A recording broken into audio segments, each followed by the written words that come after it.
Adam Coughlin, welcome to the Human Capital Innovations Podcast. Thank you for having me, John. It is a pleasure to be with you. You're joining us from New Hampshire. I'm south of Salt Lake City in Utah. And today we're going to be talking about prioritization to lead towards entrepreneurial success. And we're going to talk about it specifically from a people lens and try to understand how we can be more successful in our entrepreneurial endeavors. I also think it's important to recognize, when we talk about entrepreneurship, a lot of times we mean, starting a business, scaling a business, those sorts of things.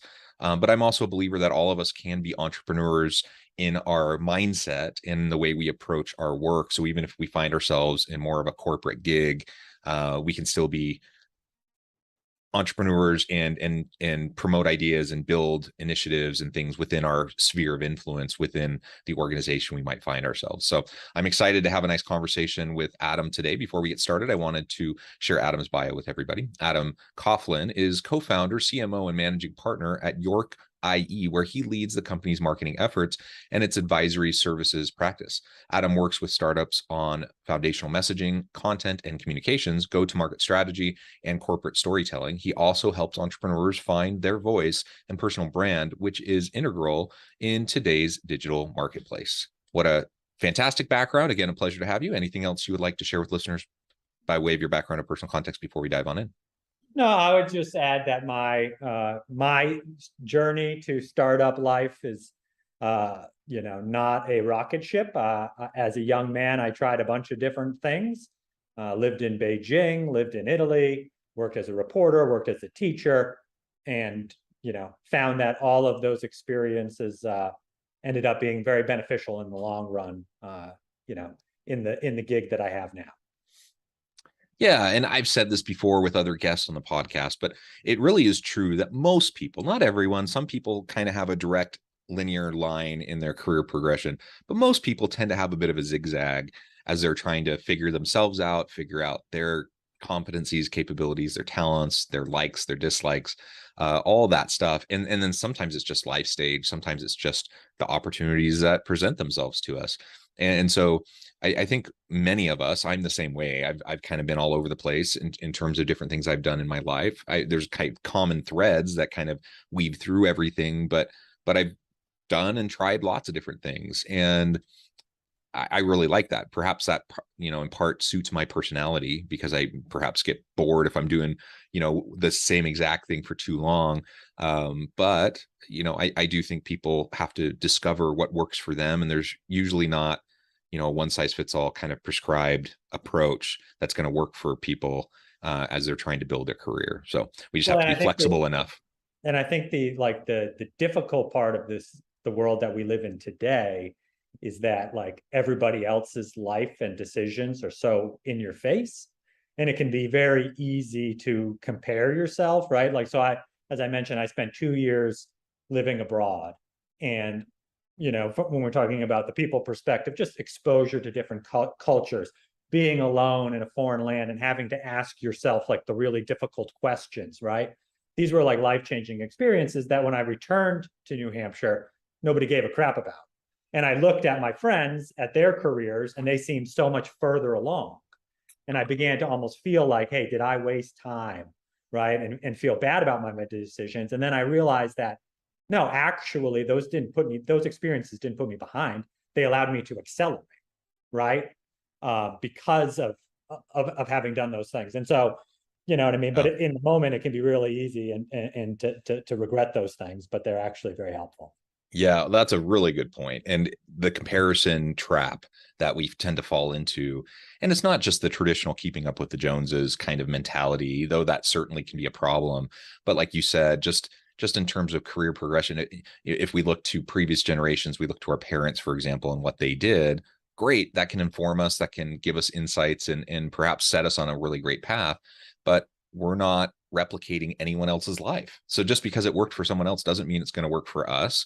And again, you have to invest up front to accelerate into gains in the future. And usually in the short run, that looks like you're getting behind.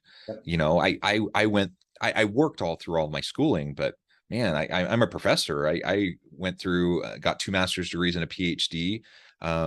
it takes a long time to go through all of that schooling. And in the meantime, I have other people that I went to high school or undergrad college with who had gone off and done all sorts of really cool things. And here I'm still like in a dorm room, or still like doing those things. But now, 10 years, 13 years actually removed from finishing that degree and having lots of really great experiences, I'm like, yeah, I can look back and I can say there were trade-offs, but it ultimately has benefited me. So we, just don't fall into the trap of buying into those comparisons.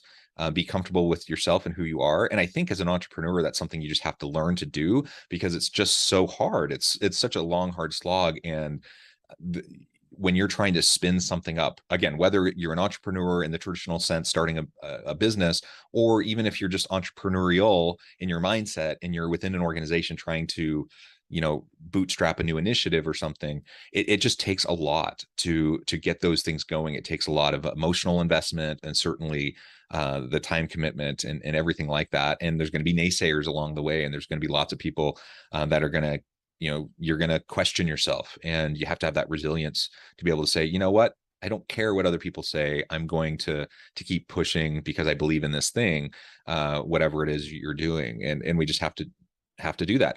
It resonates with me as you're sharing your overseas experience. I also spent about 2.5 years in South Korea very early in my career. And it was the same kind of thing. At the time, I just thought, super cool opportunity. I'm super excited to do this. I wasn't really sure what it would do for me, how it would pan out. And in the immediate aftermath of that experience, for the most part, you come home and, like you said, nobody cares.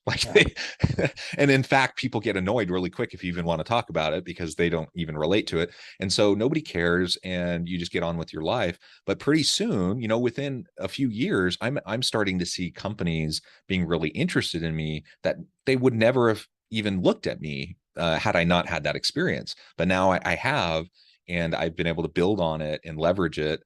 And it's actually served me, that experience has served me very, very well. And now I'm a couple decades removed from it, and still it's something that people look at when they look at my resume, and they're like, wow, you did what? Like, yeah, it was awesome. And so don't undersell yourself, and don't dismiss, what you're doing just because it might look different than others around you. Well, two things. One, to your point about people not caring, I literally lived in China for 2 years, and I came back, and my friend asked me if I learned Japanese. I said, nope, those are two different places. I wasn't in Japan. But to the point of like the beginning of this discussion, which is around success, right? The first thing you have to establish is, what does success look like to you, right? Because those are very different approaches. Like, if your success is like just make a lot of money, well, maybe the entrepreneurial route isn't actually the path to be taking, right? Because there is you can make a lot of money just working a cushy corporate job that you're not really like pushed, right? I have, as I've grown older, realized that like I have like a natural affinity towards pain. And like I like being in like uncomfortable situations. You're a masochist, huh? I have found that it's in those situations that I'm actually growing, right?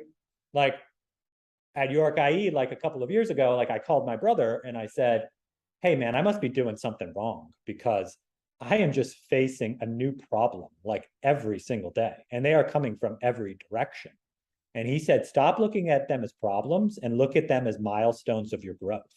You've gotten further than you've ever been before. So of course you don't know exactly what to do, right? And I said, well, that's really like a good perspective. It doesn't help me when I wake up in a cold sweat at 2 a.m, but I've really taken that to heart. And I said, well, yeah, the pain is a byproduct of the growth. And I want to live a life where like I challenge myself and see like what's the best version of Adam Coughlin that can become, both professionally and personally.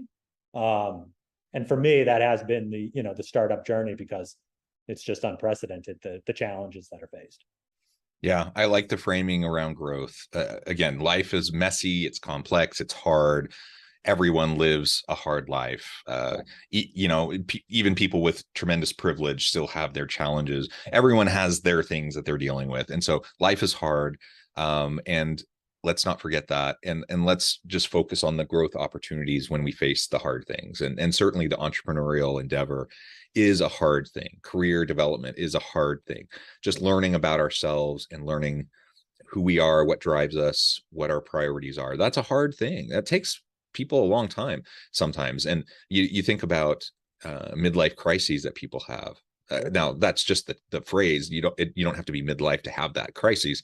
You can have it any time. And ultimately, really what's at the crux of those usually is that people at some point, there's some sort of a moment where they step back and they reflect on their life and they're like, I'm not where I want to be. I'm not doing what I want to do. This doesn't align with my values or my priorities. And maybe it did in the past, but it doesn't anymore. And many people get into a career simply because that's what their parents thought they should do, or they're trying, that's what society said was a good job, or whatever. So they end up following someone else's path instead of carving out their own path. And then, they have their head down, they're working hard. And then 10 years in, 20 years in, they realize I hate what I do. And I want to do something else. So it's just so important, as you said, as early as we can and as often as we can, to self-reflect on that and think about, what does success mean to me?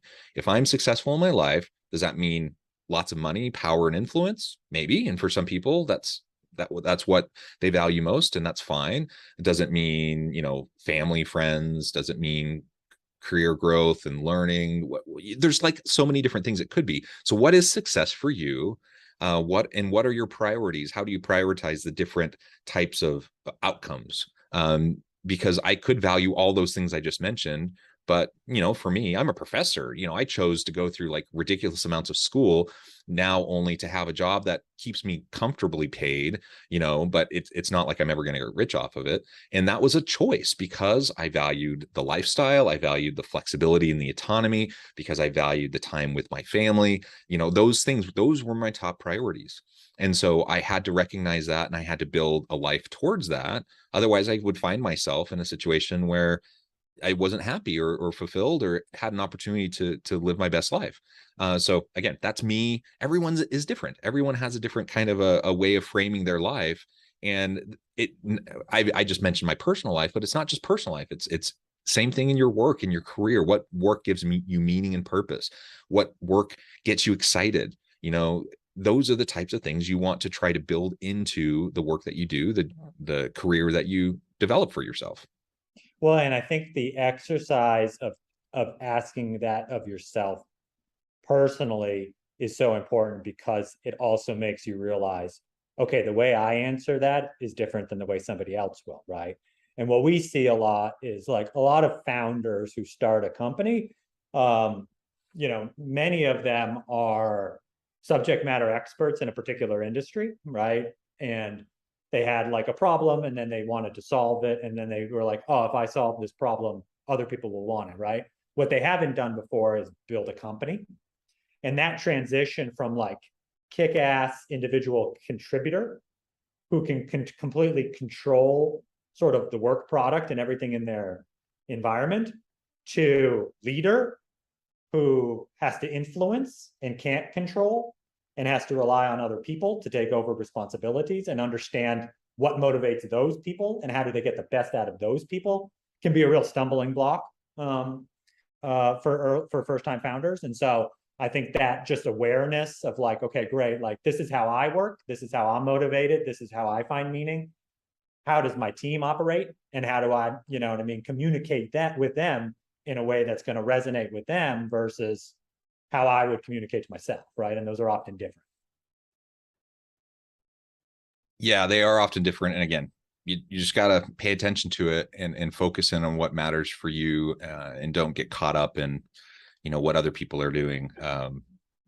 I think even from like an academic standpoint, I was very targeted in the type of academic career that I wanted to have. And it was different than, I went to a really good university for my PhD. And when you're finishing your program, their goal is to create academics that will go to other top programs to do top-notch research and then make them look good, right? And that wasn't what I wanted, and that was never why I got into academia. I wanted I wanted to be not just a scholar. I wanted to be a scholar practitioner, and I wanted to focus on teaching and development of others first and foremost. And so I do research. I do plenty of research, and I was trained well in how to do good research.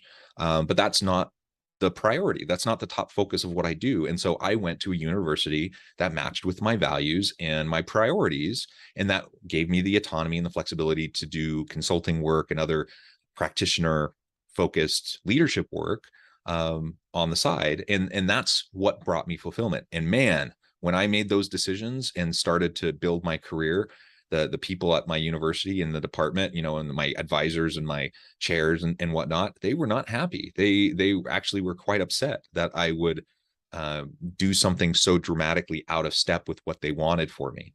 And ultimately, I had to just be okay with that. I just had to like realize they may not be happy with me because of these decisions, and I don't care. It's not their life, it's my life. I had, you know, that it resulted in having to navigate some politics around, you know, finishing up my degree, but ultimately, you know, I've been able to carve out that life. So again, I think these principles apply to anyone, whether you're a solopreneur, an entrepreneur, or you find yourself in a more traditional type of career. These types of mindset pieces and the priorities and defining success for you, all of that's really, really important. Let's talk more now about entrepreneurship in the traditional sense. What are some of the most common challenges that you see entrepreneurs facing? You already mentioned a couple, but what are some additional challenges that entrepreneurs face, and how can we go about overcoming them? Yeah, so I think I loved your description of entrepreneurship in the sense of like, I live in a world where I'm thinking about that often as startup founder, trying to solve a problem and build a business around it. I think that the entrepreneurial mindset, which is just like taking a new approach to problem solving, is super imperative in every asset of life. Like, if we could get, you know, more entrepreneurial thinking in some of the legacy institutions of education, of medicine, of law, of all of those things, the better. In the context of the founders that I work with, I think one of the problems that faces a founder is just that there's infinite things to be done. And so how do you allocate your time? And, you know, we talked earlier about sort of like this, just the digital landscape that we live in, of this sort of like always on mentality. And like, even just doing this interview, I had to shut off Slack and shut off my cell phone because I was getting beeped, right? And I always use this story of, I read this in a book, but Napoleon, he used to have his secretaries deliver his mail 3 weeks after it arrived. And that's because he knew that everything is urgent, but that doesn't mean that everything is important, right? And so by the time he read the mail, all of the things that were urgent but weren't important had resolved themselves. And the things that were important were still important 3 weeks later, right? But he didn't waste his mind share, energy, stress on things that ultimately didn't matter. He devoted it to the things that actually moved, well, not for him, but the business forward, right? And I think that is something like, we end up being so reactive to everything. Hey, we're working, you know, how many times have you worked on something and then checked your email for some reason and then went down a whole nother thread, and you can't solve like the big problems in between meetings and email, right? Like, you have to actually carve out time to think. And again, actually, it's a great analogy to what we talked about earlier, which is like those experiences, the investing in yourself, which may in the short term seem like a step backwards, is in the long term what actually moves you forward. It's the same thing, right? Like, everybody loves their, like, I have it right next to me here, like my to-do list, right? Of like things that I have to check off. But it's like those meaty things that aren't easily checked off that are the things that do it, and you have to prioritize them. Same thing with like personal relationships, right? Like, I used to, before I was married, I used to think, oh, it's so funny that people schedule date nights with their spouse, right? Well, and then I started a company and I had 3 children, and I realized if I don't make that time, I'm going to keep giving it away, right? And then the core relationship, the real most important thing in my life, is going to suffer from it, right? And it's the same for this way of thinking. It's like, you have to prioritize it, or else it's going to slip away. And then, you know what I mean? You're actually hurting yourself in the long run. Yeah. So how do we go about that prioritization process? There's just so much to do. Everyone's to-do list is so long. You mentioned Napoleon's approach to just get rid of the urgent but not important stuff. What are the types of things that you do? Scheduling, that's one approach. If it's in my calendar, I know that I'm going to get to it. So that becomes a top priority. What are some of the things that you've seen, whether in your work life, in your personal life, that have helped you to have those priorities in place that align with your values in a way that you can drive for success and you can actually accomplish more? I think that for me, I am very tangible. Like I live in the calendar. And so that does become like it's funny, like even my wife uses the calendar because she knows like if it's in there, it happens.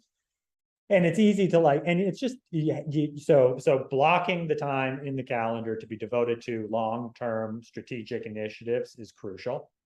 And then you have to force yourself to have the discipline to keep it, right? Because like, it's easy to say like, oh, this is blocked, but like, oh, this other thing came up, right? And it's like, I think one of the biggest things that we as people can do is learn how to say no, right? Like it's so easy to always want to say yes. I am like, and that's where I love, like I work with a lot of engineers. I find that like engineers just like, hey, there are 6 things on my plate. All right. You want to add another thing? Tell me which one of those 6 things I'm taking off. Right. Whereas like I'm a marketer by nature, which is like, oh, sure, add that, add that, add that, add that, right? And then all we've done is like, diluted the output of what we can do. And that's like, there's a great book by Ryan Holiday which is called Stillness is the Key. And he just talks about, is it better to do one thing really well or like 1,000 things okay, right? And that is like, it's interesting because in like the startup life cycle, there's like this flip.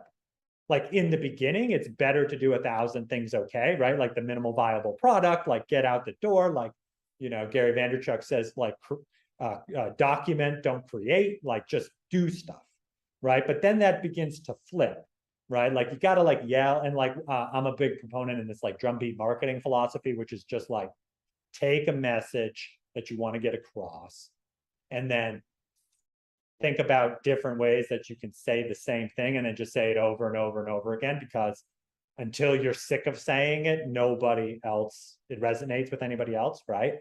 Like we literally like have a shorter attention span than goldfish. So if you think that like you can just say something and people will like know what you do or what your company is, like it's not going to happen. You have to hammer it and hammer it and hammer it. But then there's a point where it flips and it's like, okay, now you've built up some brand equity. You're known for something.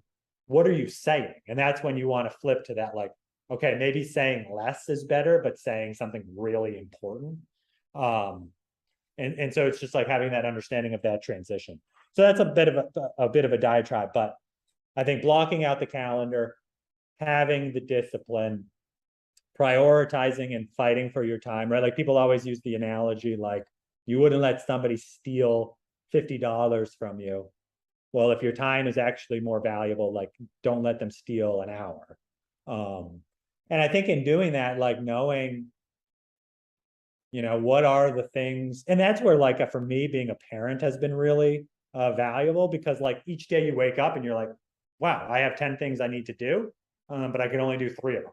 So which 3 am I going to do? And am I going to be okay with those other 7 going undone? And it's like, yeah, well, if I focus on the core 3 things, that's okay. And that's the same thing with company building. Like, even if you work 20 hours a day, you're not going to be able to do everything. And I think like that structure of just like, okay, prioritizing what is important, what is valuable, is the key. And it's not always defaulting to the things you want to work on. It's defaulting on the things that are going to move the needle. Yeah, because we tend to want to work on those things that are quick checkbox things, right? Like I can get 10 things off my list turns out those 10 things don't actually matter that much, but I can get 10 things off my list. So then I feel really good, so we have to have the discipline to recognize, like you said, to block chunks of time off to do the deep work, the heavy work, the strategic work, those types of things that I just can't do quickly. You never can do them quickly. That's a hard thing, so I think some people don't have the habit or the discipline to even use a calendar or set goals or to have checklists or those sorts of things. And if they don't, I would say, first step, move towards having anything like that as tools to help you to schedule your day and prioritize your day. But then the next step, you can't end there. The next step then is to actually really understand what's the most important and to not get caught into the trap of always just doing the easy lift and chasing the low-hanging fruit. Sometimes chasing the low-hanging fruit is great because you can have big impact with minimal amount of effort. But a lot of times those low-hanging fruit items don't have any long-term payoff. And so in the long run, you're just kind of hurting yourself. Well, Adam, this has been a real pleasure. It's been a fun conversation. I note the time. I need to let you go here in just a minute. Before we wrap up, I just wanted to give you a chance to share with listeners how they can connect with you and find out more about your work, and then give us a final word on the topic for today. Yeah, absolutely. So again, I'm Adam Coughlin. You can follow my company at york.ie. You can follow us on social at York Growth. You can follow me on social personally at Adam Coughlin. And, and I think really what it comes down to is just like sort of that mind shift change, right? Like, I think everybody is very focused on the outcome. And it's like, how do you become obsessed and in love with the process? Because it's the process that happens every single day. And if you become in love with that, the outcome is going to take care of itself, right? But you're not living for that one moment, right? Like, I worked at a company that sold for $600 million. And when I reflect on that experience, what do I think about? I remember the journey and being in it with the people that I really liked working with. I don't remember that actual day. I remember it was the opportunity to work on something that I thought was meaningful that I really loved, right? And if you just remember that, it makes everything else better. And the outcome, it's kind of funny because like the less you focus on the outcome, the better the outcome will be. It's true. It's true. Adam, this has just been a pleasure. I encourage listeners to reach out, get connected, find out more about what Adam and his team can do for you. And as always, I hope everyone can stay healthy and safe, that you can find meaning and purpose at work each and every day. And I hope you all have